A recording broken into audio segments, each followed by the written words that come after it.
Picture a cold factory floor in central Sweden, just after sunrise. Sparks coming off a lathe, raw steel moving down the line, drill rigs half-assembled under the lights. It is Friday, the 17th of July, 2026. And across this one small country, three of the biggest names in heavy machinery are all about to open their books on the very same day. At 20 minutes past 7 in the morning, Gothenburg time, Volvo Group goes first, its chief executive Martin Lundstedt fronting the numbers, before most of Europe has finished its first coffee. A few hours later, before the lunch hour is out, Sandvik follows, and then Epiroc, their bosses Stefan Whiting and Helena Hedblom, stepping up to the webcast one after the other. Three Swedish giants, one morning, and underneath all three, the same quiet story nobody outside the industry is talking about yet. For today, Sweden gets to tell that story first, because while these companies are stacking up their order books, the most famous machines on any job site on the planet, the yellow ones, the ones you picture the second somebody says the word mine, are watching their mining profit bleed. This is the morning the contrast stops being a rumor and turns into a number. Here is what I want you to hold on to before we go any further. Whatever Sweden reports this exact morning is not really the point. The point is the direction these companies were already moving before the sun came up. Because that direction was set last quarter, and it is brutal.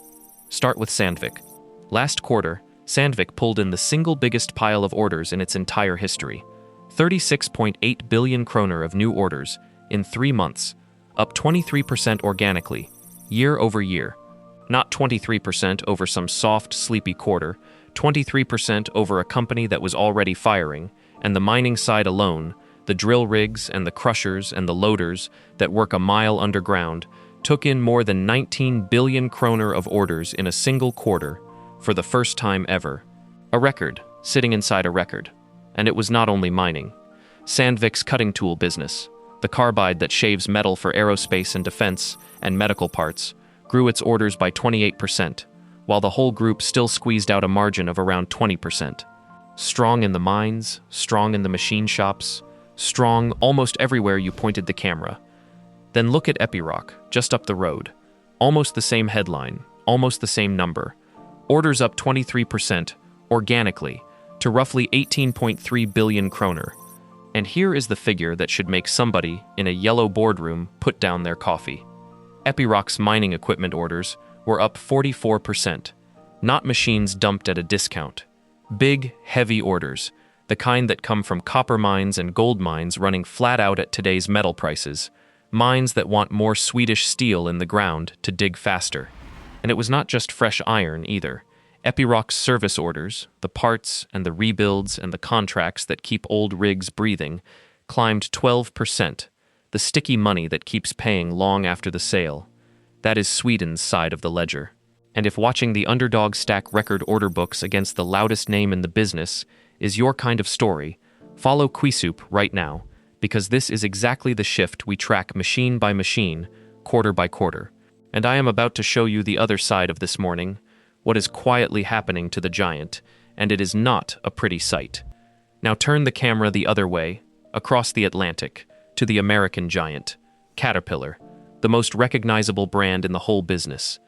And do not mistake this for one broken company, because Caterpillar as a whole is still enormous and still growing its top line.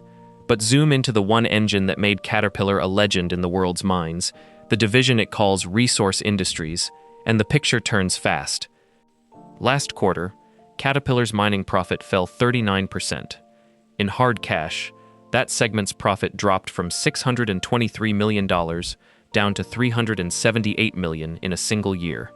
The margin on that mining business collapsed from 17% to just 10%, squeezed, in Caterpillar's own words, by unfavorable manufacturing costs. And the heaviest stone in that pile is tariffs, a burden the company itself put at around $700 million on the mining arm alone. And here is the timing that turns the knife. Caterpillar will not even open its own second quarter books until the 4th of August, so on this one Swedish morning, 3 challengers get to lay record order books on the table, while the champion has to sit in silence for another 2.5 weeks. Meanwhile, its stock had been sliding, session after session, right into this very week, as the market did the arithmetic and a few analysts started whispering that the mining cycle was maturing and the big orders were done.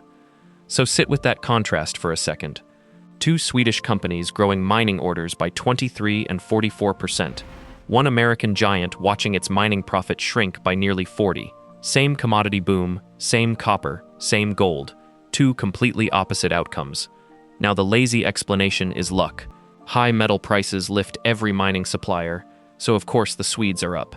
But that story falls apart the moment you say it out loud, because the exact same high prices are washing over Caterpillar too, and Caterpillar's mining profit still fell off a cliff. So luck is not the answer. History is. Go back to 1862. A Swedish man named Göran Fredrik Göransson became the first person on the planet to make the Bessemer steel process actually work at industrial scale. And he built a steelworks in a little northern town that grew up around it, a place called Sandviken. Within a few years, that company was already forging drill steel for cutting into rock. That is Sandvik. More than 160 years spent doing one thing obsessively well, putting the hardest, sharpest, most reliable steel into the ground. Epiroc looks young, but the bloodline runs deep. It was carved straight out of Atlas Copco, a Stockholm company that has been building rock drills since the early 1900s. In 2018, Atlas Copco cut the mining business loose and let it stand on its own, and Epiroc was born with a single obsession: mining and nothing else. No side ventures, no distractions, just rigs and rock, and the machines that break it. And Volvo, 1927, Gothenburg, two men who wanted to build vehicles tough enough to survive Scandinavian roads and Scandinavian winters. That stubborn obsession with surviving hard ground is still welded into every Volvo hauler and excavator that leaves the group today. And Volvo is not standing still now either. Its construction arm grew machine deliveries by 12% last quarter, kept widening its margins on a better mix of machines and services, and went shopping, buying the dealer group Swekanon to get closer to the operators who actually run its iron across Sweden, Germany, and the Baltics. A company 100 years old, still moving like it has something to prove. That is what the luck story misses. When copper sits at these prices, and the mines of the world go on a spending spree, they do not just grab the nearest machine off a lot.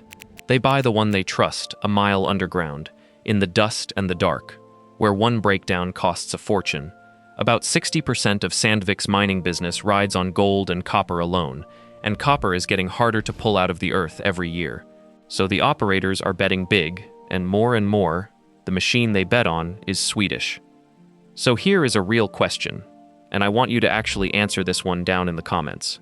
If you run a site today, or you used to, which yellow machine would you swap for a Swedish one tomorrow, and which one would you never let go of?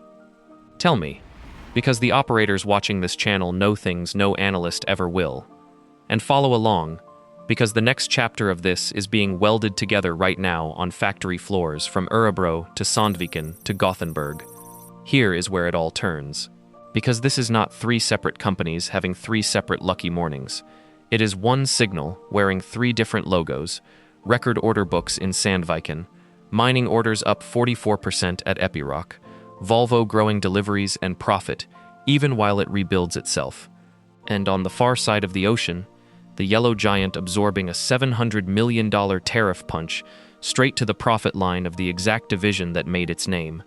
The money the world's miners are spending is real, and right now a growing share of it is flowing to Sweden instead of to the American giant. And that is the part that makes this one morning matter far beyond a single earnings report. The precise numbers landing on the 17th of July, whatever they turn out to be, are almost beside the point, because the trend was locked in before today. When three national champions from one cold country in the north all report on the same morning, and all three walk in carrying record or near-record order books, while the biggest name in the industry walks in nursing a mining profit that just fell by nearly 40%, that is not noise. That is the center of gravity of an entire industry sliding, quarter by quarter, out of America and toward the Baltic. And the miners themselves are the jury. The copper mines, the gold mines, the operators deep underground who cannot afford a machine that quits on them. Their verdict is not showing up in speeches. It is showing up as Swedish order intake, and as American profit that shrinks in the middle of a boom. The yellow paint is not vanishing from the world's job sites. It is still the loudest brand in the business, and it will be for a long time. But loud is not the same as winning. Winning is the order book. Winning is the profit that grows instead of shrinks, while the whole world is buying. Winning is 3 companies from one small Nordic country forcing the giant to stand up, quarter after quarter, and explain why its mining engine keeps losing power. On the morning of the 17th of July, 2026, the world got to read all 3 Swedish stories at once, and together they say one thing. The giant still has the loudest name in machinery. Sweden just took the quarter.